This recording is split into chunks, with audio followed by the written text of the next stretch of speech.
আসসালামু আলাইকুম দর্শক, আমন্ত্রণ জানাচ্ছি চ্যানেল আই সংবাদে। পুরো সংবাদ জুড়ে আপনাদের সাথে আছি আমি মৃত্তিকা মোস্তফা। বিস্তারিত সংবাদের শুরুতেই জানিয়ে দিচ্ছি ফ্রেশ আটা ময়দা সুজি সংবাদ শিরোনামগুলো। জাতিসংঘে ভাষণে পাচার হওয়া অর্থ ও অবৈধ সম্পদ পুনরুদ্ধারে আন্তর্জাতিক সম্প্রদায়ের সহায়তা চাইলেন ডক্টর ইউনূস। ফেব্রুয়ারিতে জাতীয় নির্বাচনের প্রস্তুতি চলছে মন্তব্য।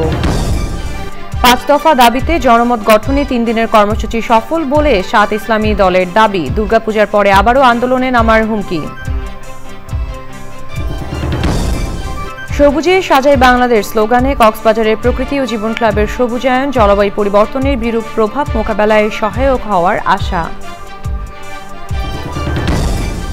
এবং মানিকগঞ্জের সিংগাইরে 5 বন্ধুর সমন্বিত খামারে শতাধিক গরু, দুধের গাভী ও নানা জাতের ফল ফসলের চাষ, টেকসই কৃষির সক্ষমতা বাড়াবে প্রত্যাশা।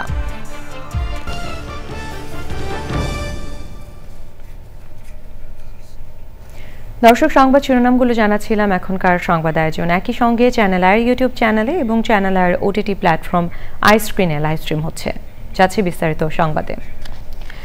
বাংলাদেশ সহ সব উন্নয়নশীল দেশ থেকে সম্পদ পাচার রোধে কঠোর আন্তর্জাতিক বিধিবিধান প্রণয়ন এবং প্রয়োগ নিশ্চিতে জাতিসংঘে প্রস্তাব করেছেন অন্তর্বর্তী সরকারের প্রধান উপদেষ্টা প্রফেসর ডক্টর মোহাম্মদ ইউনূস।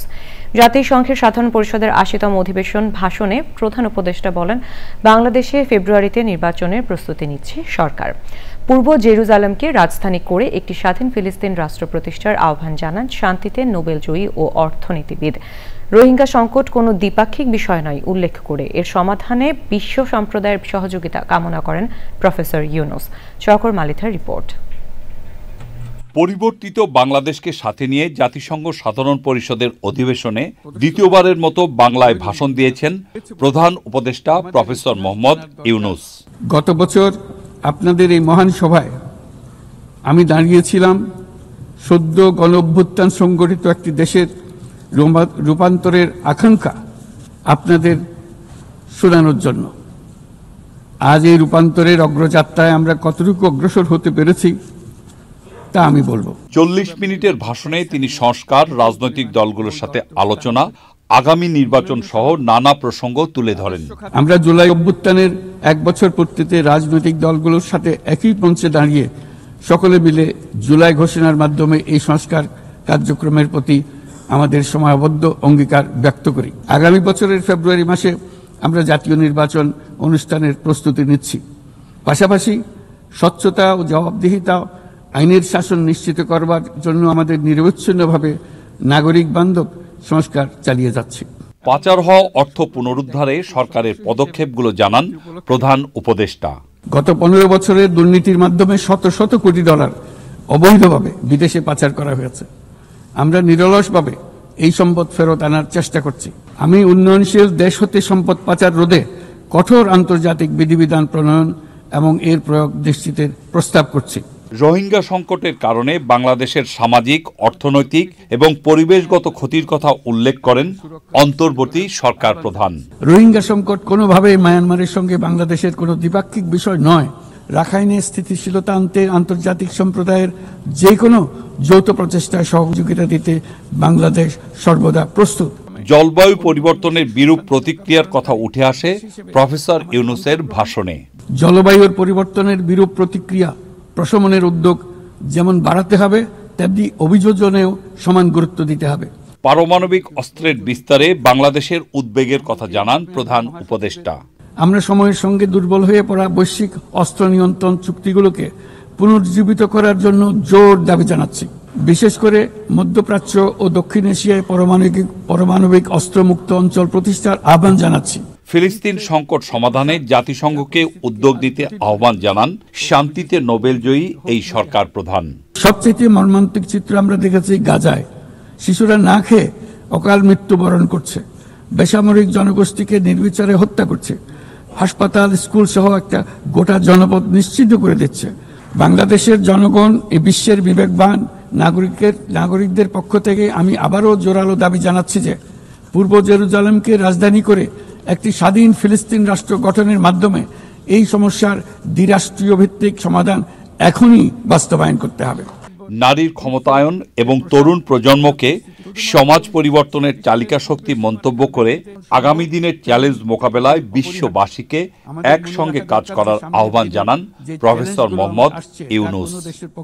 একা মোকাবেলা করা সম্ভব। চকর মালিথা, চ্যানেল আই। 5 দফা দাবিতে ইসলামী দলগুলোর 3 দিনের কর্মসূচিকে সফল মনে করছে আন্দোলনে নামা দলগুলো। নেতারা বলছেন এই আন্দোলনের মাধ্যমে জনমত গঠন করতে পেরেছেন তারা। দুর্গাপূজার পরে আবারও আন্দোলনে নামবেন জানিয়ে ইসলামী দলগুলোর নেতারা বলেছেন নির্বাচন কমিশন যাতে এমন কোনো কথা না বলে যা শুধু একটি দলের প্রতিনিধিত্ব করে। বিস্তারিত তাফিমুল ইসলামের রিপোর্টে। রাষ্ট্র সংস্কারের উদ্যোগ হিসাবে ঐক্যমত্য কমিশনে কয়েক মাস ধরে আলোচনা করে রাজনৈতিক দলগুলো। দীর্ঘ আলোচনার পরও জুলাই সনদ, পিআর পদ্ধতি ও গণহত্যার বিচার সহ 5 দফা দাবিতে আন্দোলনে নামে জামায়াতে ইসলামী সহ 7টি ইসলামী দল। 3 দিনের কর্মসূচিতে নিজেদের মতামত বাস্তবায়নে মাঠে শক্তি দেখানোর বার্তা দিল ইসলামী দলগুলো। সকল মানুষকে আমরা সম্পৃক্ত করার জন্য যে কর্মসূচিটা প্রাথমিকভাবে দিলাম, আমি মনে করি যে এটা অনেকটা সফলতার পর্যায়ে আমরা আসছি। আর সামনে আলোচনা ক্রমে আরও কর্মসূচি দেওয়া হবে।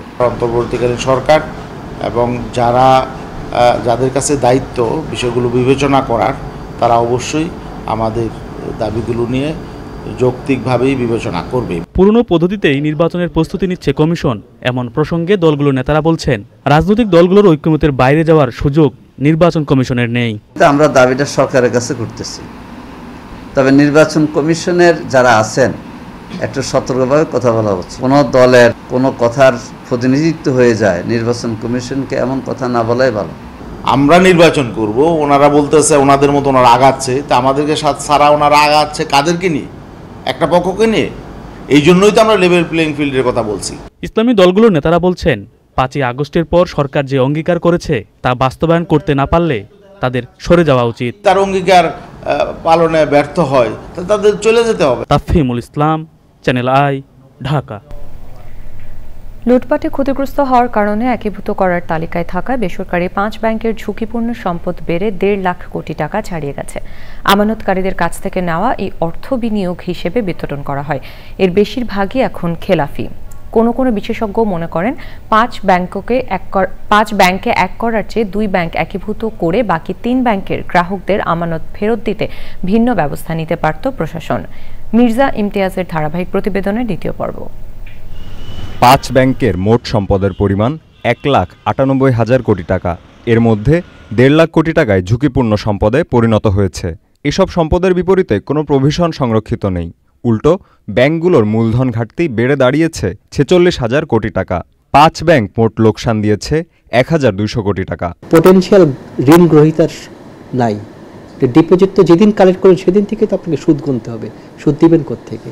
আপনার তো লোনের ইনকাম যদি না হয় কিভাবে দিবেন? কোনো বিশেষজ্ঞ মনে করেন 2টি ব্যাংকে একীভূত করে বাকি ব্যাংকগুলোকে ব্যাংকিং খাত থেকে অবসায়ন অথবা বিলুপ্ত করা গেলে আরও ভালো হতো। এক্সিম ব্যাংক এবং সোশ্যাল ইসলামী ব্যাংক এই 2টা মার্জ হতে পারত। বাকি যে 3টা ব্যাংক যাদের খেলাপি ঋণ প্রায় 95% উপরে, সেই ব্যাংকগুলোকে আসলে কিভাবে অপারেট করবে সেটা একটা রিয়াল চ্যালেঞ্জ। কারণ তারা ওই এক্সিম ব্যাংক এবং সোশ্যাল ইসলামী ব্যাংকের সম্পদের উপরে নেগেটিভ প্রভাব ফেলবে। এই 3টা ব্যাংককে ব্যাংকিং খাত থেকে অথবা অর্থনীতি থেকে অবসায়নের দিকে ঠেলে দিলে সবচেয়ে ভালো হতো, যেটা হলো এই ব্যাংক দুটার আমাদের অর্থনীতিতে থাকবে না, কিন্তু এদের যারা গ্রাহক আছে তাদের টাকাটা পরিশোধ করে দিবে। সেই ক্ষেত্রে আমাদের যে ডিপোজিট ইন্স্যুরেন্স আছে, সেই ডিপোজিট ইন্স্যুরেন্সের মাধ্যমে 95% বেশি ক্ষুদ্র যারা ডিপোজিটর আছেন বা আমানতকারী আছেন তারা কাভারেজ পাবেন। এবারের মতো 5 ব্যাংকে একীভূত করলেও পরবর্তীতে আর এমন পদক্ষেপ না নেওয়ার পরামর্শ দেন বিশেষজ্ঞরা। Mirza Imtiaz, channel I, Dhaka. বেসামরিক বিমান ও পর্যটন উপদেষ্টা শেখ বশিরউদ্দিন বলেছেন, টেকসই এবং পরিবেশ বান্ধব পর্যটনের জন্য বিভিন্ন রোডম্যাপ করেছে অন্তর্বর্তী সরকার। এসব বাস্তবায়নের দায়িত্ব নির্বাচিত সরকারের। বিশ্ব পর্যটন দিবস উপলক্ষে র্যালিতে তিনি এই কথা বলেন। এই সময় পরিবেশ বান্ধব পর্যটনের জন্য সবাইকে দায়িত্বশীল আচরণের আহ্বান জানান পরিবেশ উপদেষ্টা। লায়লা নওশিনের রিপোর্ট। পর্যটনের সামাজিক, সাংস্কৃতিক, রাজনৈতিক ও অর্থনৈতিক গুরুত্বকে বিশ্বব্যাপী ছড়িয়ে দেওয়া এবং সচেতনতা বাড়াতে 1980 সাল থেকে জাতিসংঘের বিশ্ব পর্যটন সংস্থা পালন করে আসছে বিশ্ব পর্যটন দিবস। দিবসটি উদযাপন উপলক্ষে রাজধানীর আগারগাঁওয়ে বর্ণাঢ্য র্যালি। বেসামরিক বিমান পরিবহন ও পর্যটন মন্ত্রণালয় আয়োজিত র্যালিতে অংশ নেন মন্ত্রণালয়ের উপদেষ্টা, পরিবেশ উপদেষ্টা, বিভিন্ন ট্যুর অপারেটর সহ দেশের ট্যুরিজম সেক্টরের অংশীজনেরা। আসলে আমরা অপরচুনিটি পেয়েছি যে আমাদের কালচারটাকে শো করার জন্য, সেটার জন্য অনেক খুশি আমরা। সবচেয়ে সেরা একটা নেশা হচ্ছে গিয়ে ভ্রমণ করা। আমাদের বিভিন্ন যেখানে হোটেল মোটেল, যেখানে খাদ্য খাবার আমরা তৈরি করতেছি, আমরা নতুন নতুন খাবারের ব্যবস্থা করতেছি। আমাদের এখানে সব কিছু পরিবেশ সম্মত, আমাদের দেশীয় জিনিসকে আন্তর্জাতিক, যেহেতু এটা বিশ্ব দিবস, আমরা আন্তর্জাতিকভাবে এটা উপস্থাপন করছি। টেকসই ও পরিবেশ বান্ধব পর্যটন নিয়ে কথা বলেন উপদেষ্টারা। আপনারা জানেন যে আমরা একটা মহাপরিকল্পনা বিগত সরকার তৈরি করেছিল। মূলত ভারতীয় একটি কনসালটেন্সি ফার্ম এই কাজটা করেন। আমাদেরকে এটা রিভিজিট করা দরকার, আমরা এটাকে রিভিজিট করছি। আমাদের কাছে মনে হয়েছে যে এটা আমাদের নিজেদের তৈরি করা উচিত, সো আমরা নিজেরা তৈরি করছি। এই তৈরি করে যে একটা রূপকাঠামো তৈরি করা হবে, এরপরে পরবর্তী রাজনৈতিক সরকার এটাকে যে অবয়ব দিতে চান, মানে ওনারা করতে পারবেন। আমাদের কাজ হচ্ছে একটা রূপরেখা তৈরি করে দিয়ে যাওয়া। এখানে দেখেন সব পরিবেশ বান্ধব জিনিস দিয়ে করা হয়েছে। নিজস্ব ঐতিহ্যটাকে আবারও তুলে ধরার একটা সুযোগ কিন্তু এই দিবসগুলো। পরে পর্যটন কর্পোরেশনের টেকসই উন্নয়নে পর্যটনের তাৎপর্য শীর্ষক আলোচনা সভা হয়। সভায় পর্যটন সেক্টরের অংশীজনেরা দেশে পর্যটনের সম্ভাবনা ও চ্যালেঞ্জগুলো তুলে ধরেন। Laila Nowshin, channel I, Dhaka. জলবায়ু পরিবর্তনের বিরূপ অভিঘাত মোকাবেলা ও অভিযোজন নিশ্চিতে উপকূলীয় জনপদ কক্সবাজারে প্রকৃতি ও জীবন ক্লাবের উদ্যোগে চলছে সবুজায়ন কর্মসূচি। সবুজে সাজে বাংলাদেশ স্লোগানে প্রাকৃতিক দেয়াল নির্মাণের অভিযাত্রার সহযাত্রী মোবাইল নেটওয়ার্ক অপারেটর বাংলালিংক। ভবিষ্যৎ প্রজন্মের বাসযোগ্য পৃথিবী নিশ্চিতের উদ্যোগকে স্বাগত জানিয়েছেন সুধীজনেরা। সরওয়ার আজম মানিকের তথ্য ও ভিডিওচিত্র নিয়ে মোশাহিদ রনির রিপোর্ট।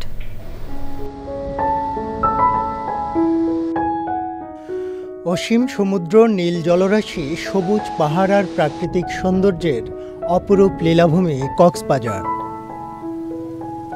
বৈশ্বিক উষ্ণায়নে সাগরের পানির উচ্চতা বেড়ে যাওয়ায় বৃদ্ধি পাচ্ছে ঝড় জলোচ্ছ্বাস। তীব্র ভাঙনে বিলীন হচ্ছে জনপদ।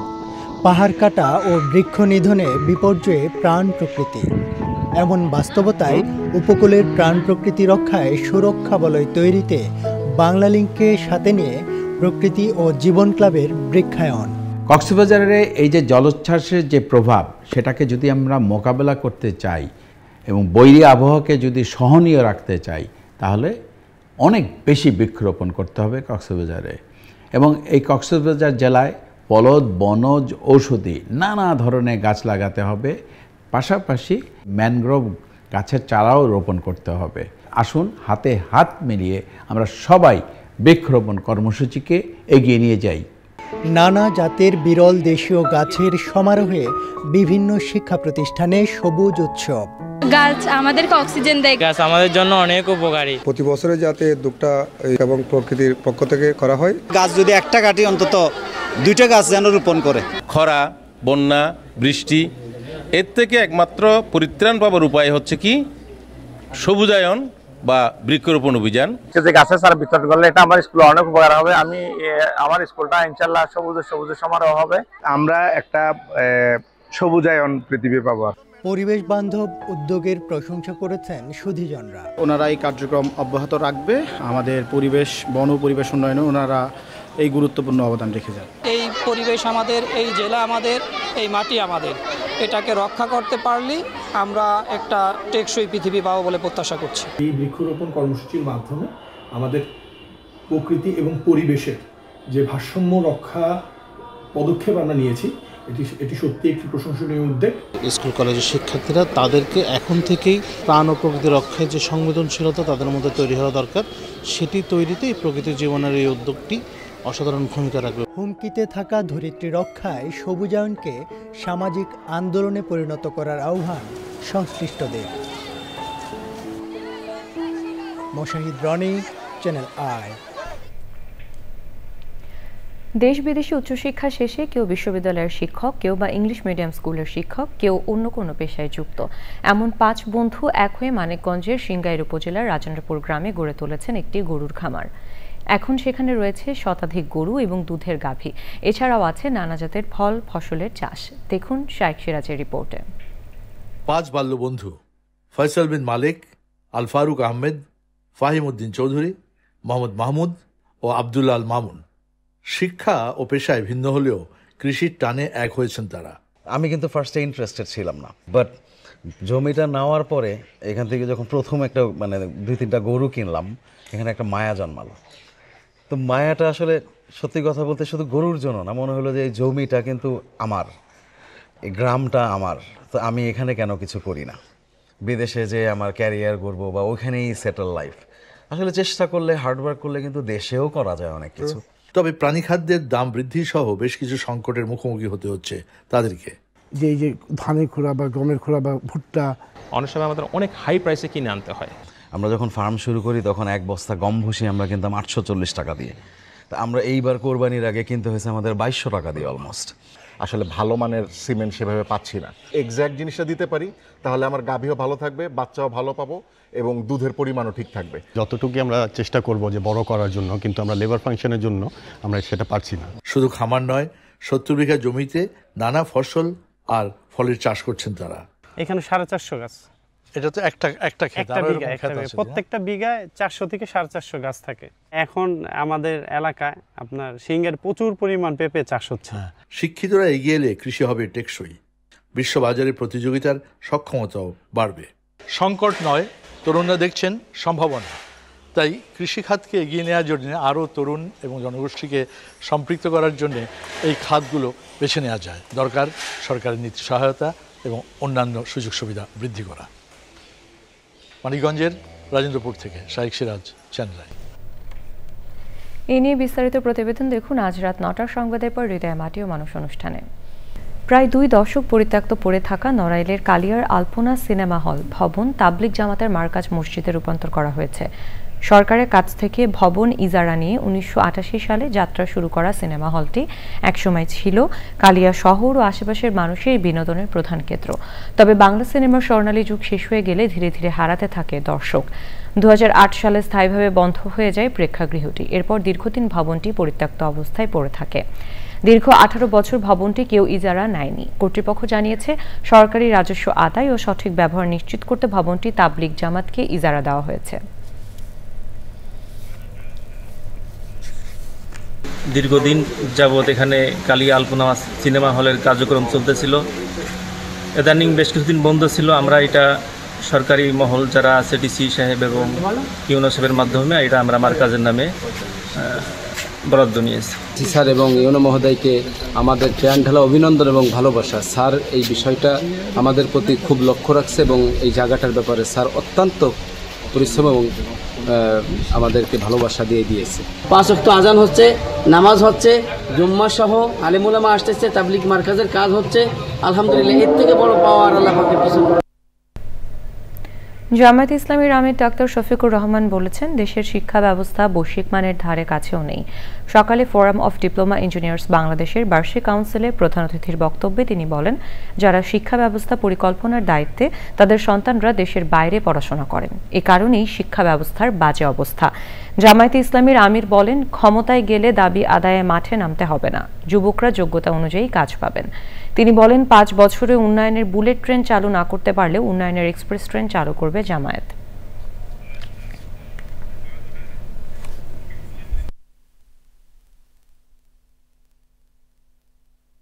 আমরা এই গুণে ধরা বাংলাদেশ ইনশাআল্লাহ বদলাতে চাই এবং জনগণের সহযোগিতা পেলে, আল্লাহ তাআলার আসমানি সাহায্য পেলে ইনশাআল্লাহ এটা সম্ভব। আমরা বিশ্বাস করি 5 বছরে উন্নয়নের বুলেট ট্রেন আমরা চালু করতে পারবো না, কিন্তু ইনশাল্লাহ এক্সপ্রেস ট্রেন আমরা চালু করতে পারবো। অর্থনীতিবিদ ও সিপিডির নির্বাহী পরিচালক ডক্টর ফাহমিদা খাতুন বলেছেন, ব্যাংকিং খাতে শৃঙ্খলা ফিরিয়ে আনতে অর্থনীতিকে সঠিকভাবে পরিচালনার জন্য দেশে আইন শৃঙ্খলা সহ রাজনৈতিক পরিস্থিতি স্বাভাবিক করতে হবে। একই সাথে জবাবদিহিতামূলক রাজনৈতিক ব্যবস্থা থাকা জরুরি বলে মনে করেন তিনি। ব্যাংকিং খাতে শৃঙ্খলা ফিরিয়ে আনতে ব্যাংক একীভূতকরণ নিয়ে ডিবেট ফর ডেমোক্রেসি আয়োজিত ছায়া সংসদ বিতর্ক প্রতিযোগিতায় প্রধান অতিথির বক্তব্যে এই পরামর্শ দেন ফাহমিদা খাতুন। অর্থনীতিকে দ্রুত সচল করতে ঢালাভাবে ব্যাংক হিসাব জব্দ না করারও পরামর্শ দিয়েছেন তিনি।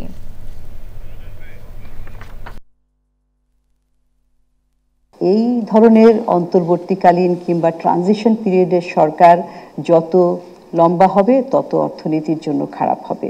অর্থনীতিটাকে চাঙ্গা করার জন্য উদ্যোগ নিতে চাই, তাহলে খুব দ্রুত নির্বাচনের মাধ্যমে রাজনৈতিক সরকারের কাছেই সেই দায়িত্বটা ছেড়ে দেওয়া উচিত। তাহলে আপনার দেশের ভিতরে এবং দেশের বাইরেও বাংলাদেশের ব্যাপারে একটা আস্থা ফিরে আসবে। এখন তো আমরা দেখছি যে আইন শৃঙ্খলা পরিস্থিতি দুর্বল অবস্থায় রয়েছে। এইরকম একটা দুর্বল শাসন ব্যবস্থার মধ্যে অর্থনৈতিক কর্মকাণ্ড পরিচালনা করা সম্ভব না। সেই জন্যই নির্বাচন খুব গুরুত্বপূর্ণ। মালিক শ্রমিকের দ্বন্দ্বে বৃহস্পতিবার মধ্যরাত থেকে চাঁপাইনবাবগঞ্জ, রাজশাহী ও নাটোর থেকে ঢাকাগামী যাত্রীবাহী বাস চলাচল বন্ধ রয়েছে। পরিবহন সংশ্লিষ্টরা জানান, বেতন বৃদ্ধির দাবিতে 22 ও 23 সেপ্টেম্বর কর্মবিরতি পালন করেন শ্রমিকরা। পরে মালিক শ্রমিক আলোচনার মাধ্যমে কিছু বেতন বৃদ্ধির সিদ্ধান্তে পুনরায় বাস চলাচল শুরু হয়। কিন্তু মালিকপক্ষ বৃহস্পতিবার মধ্যরাত থেকে বর্ধিত বেতন ভাতা দেওয়া সম্ভব নয় জানিয়ে বাস চলাচল বন্ধ করে দেয়। এই কারণেই ভোগান্তিতে পড়েছেন ঢাকাগামী যাত্রীরা।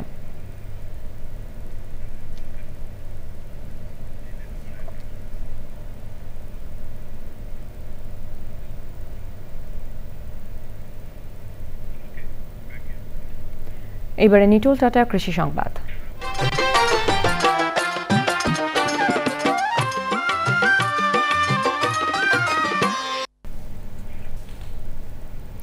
চাঁদপুরে ইলিশ রক্ষণাবেক্ষণ ও রপ্তানির জন্য তৈরি হচ্ছে আধুনিক মৎস্য অবতরণ কেন্দ্র। তবে এই ইংলিশ অবতরণ কেন্দ্র নিয়ে বণিক সমিতি ও ইংলিশ ব্যবসায়ীরা বলছেন ভিন্ন কথা।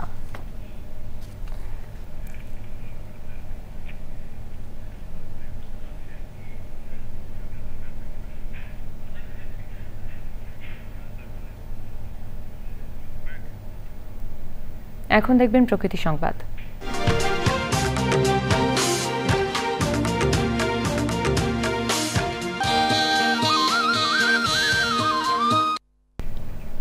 টেকসই উন্নয়নে পর্যটন প্রতিপাদ্যে বিশ্ব পর্যটন দিবস উপলক্ষে সাতক্ষীরায় র্যালি ও আলোচনা সভা হয়েছে। জেলা প্রশাসকের কার্যালয়ের সামনে থেকে র্যালি বের হয়ে শহরে গুরুত্বপূর্ণ সড়ক প্রদক্ষিণ করে। পরে জেলা প্রশাসক মোস্তাক আহমেদের সভাপতিত্বে আলোচনা সভায় বিশেষ অতিথি হিসেবে বক্তৃতা করেন অতিরিক্ত পুলিশ সুপার মিথুন সরকার, অতিরিক্ত জেলা প্রশাসক রিপন কুমার বিশ্বাস সহ বিশিষ্টজনেরা। পর্যটন শিল্পে টেকসই উন্নয়নে বিভিন্ন পরামর্শ দেন বক্তারা।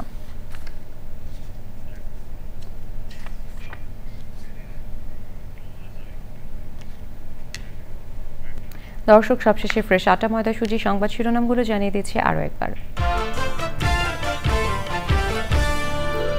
জাতিসংঘে ভাষণে পাচার হওয়া অর্থ ও অবৈধ সম্পদ পুনরুদ্ধারে আন্তর্জাতিক সম্প্রদায়ের সহায়তা চাইলেন ডক্টর ইউনুস। ফেব্রুয়ারিতে জাতীয় নির্বাচনের প্রস্তুতি চলছে মন্তব্য।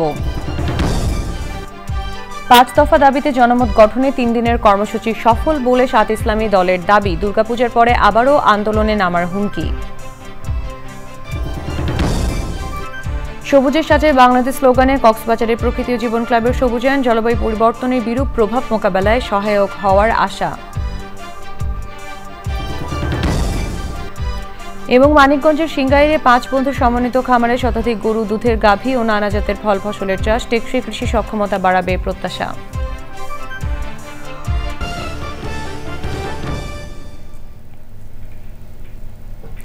চ্যানেল আই সর্বশেষ সংবাদ জানতে ভিজিট করুন channelionline.com এবং যুক্ত থাকুন আমাদের সোশ্যাল মিডিয়া প্ল্যাটফর্মগুলোর সাথে। এই ছিল এখনকার সংবাদ। সবাইকে সাথে থাকার জন্য ধন্যবাদ।